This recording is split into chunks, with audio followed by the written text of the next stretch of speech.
Today I'm going to be talking about saturated fat and heart disease.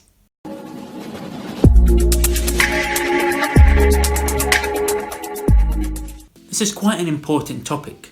Whenever I advise people to increase the amount of healthy fats in their diet, to improve their general health or to help them lose weight, they worry about increasing their blood cholesterol and they worry about increasing their risk of heart disease. People are put off eating healthy fats because of the supposed link to heart disease, resulting in two things. A, they could be denying themselves nutrient-rich foods such as meat or eggs, and B, they could be replacing these healthy fats with worse nutrients or worse foods such as processed carbohydrates or processed fats. And this is what has actually happened to the Western diet over the last 70 to 100 years. We've eaten in a way which we have never eaten in the whole of human history.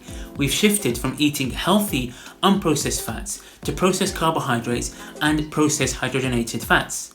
I personally see the evidence, people scaremongering and labelling certain healthy fatty foods as a heart attack on a plate, whilst eating low-calorie rice cakes or sugary filled cereal bars which cause more damage than any healthy fatty foods ever have.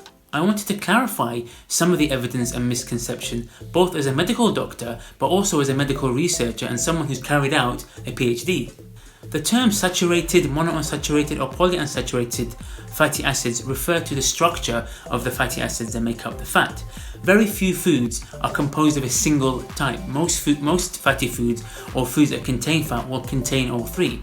Some foods, for example coconut oil or lard, will contain over 97% saturated fat, but that's the exception. The theory linking saturated fat to heart disease was first proposed in the 1950s and is known as the lipid heart hypothesis. The increase in the number of heart attacks was partially linked to the diet in Western populations, including in North America and Europe, which was high in fat and in dairy products. This led to many governments proposing a diet low in fat to be healthier and to reduce the risk of heart disease, which has resulted in the shift from eating healthy unprocessed fats to eating more processed carbs and also processed fats such as hydrogenated oils, margarine and shortening. Re-examination of the evidence, however, and a lot of more recent studies have shown that the link between saturated fat in your diet and the risk of heart disease to be weak or non-existent.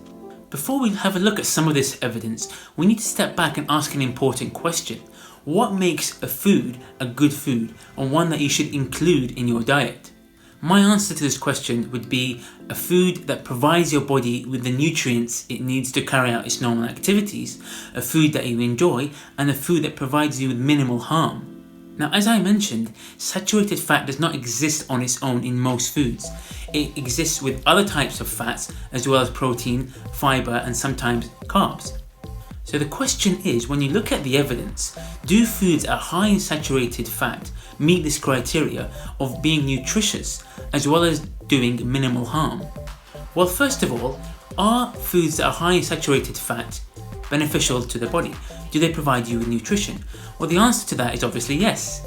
So the only reason to exclude these foods from your diet is that they cause you more harm than good. And in particular, they increase your risk of developing chronic diseases such as heart disease or increase your risk of an early death. Rather than re-examining the old evidence which supposedly linked saturated fat to heart disease, let's have a look at more recent evidence which disproves this link. I'm going to quote two very large studies which have been published in the last few years which address this so-called link between saturated fat and heart disease. In this study, the 135,000 or so individuals were asked about their dietary intake over this period. The main finding was that dietary total fat or fat of different types such as saturated, monounsaturated or polyunsaturated was not associated with an increased risk of developing any type of heart disease. Also, a higher total fat diet was associated with a reduced risk of dying compared to a lower fat diet. So the best you can say about saturated fat based on the evidence from this study is that it does not have any effect on your risk of heart disease. The data from this study also showed that a high carbohydrate diet was associated with shorter life expectancy, which does make sense as a high carbohydrate diet is associated with increased levels of sugar in the blood, causing increased insulin and insulin resistance, and also associated with increased inflammation.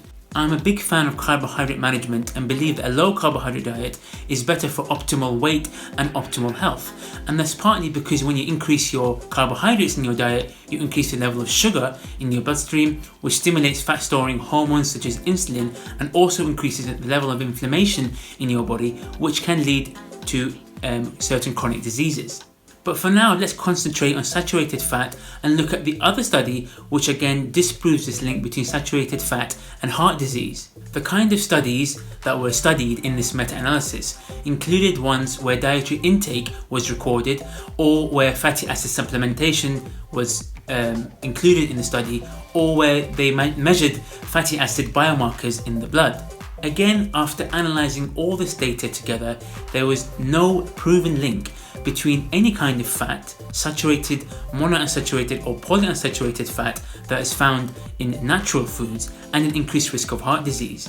They did, however, find an increased risk of heart disease associated with trans fats, which are found in shortening, margarine and certain hydrogenated oils, which are marketed as being ironically low in saturated fat. So in essence, we have two large studies, one of which on its own covers 135,000 patients, and one meta-analysis, a study of studies, which covers over 600,000 patients, finding no link between naturally occurring fats, saturated, monounsaturated or polyunsaturated fats, and an increased risk of developing heart disease. Now remember when I said that saturated fats do not exist in isolation in most cases. They exist with other types of macronutrients.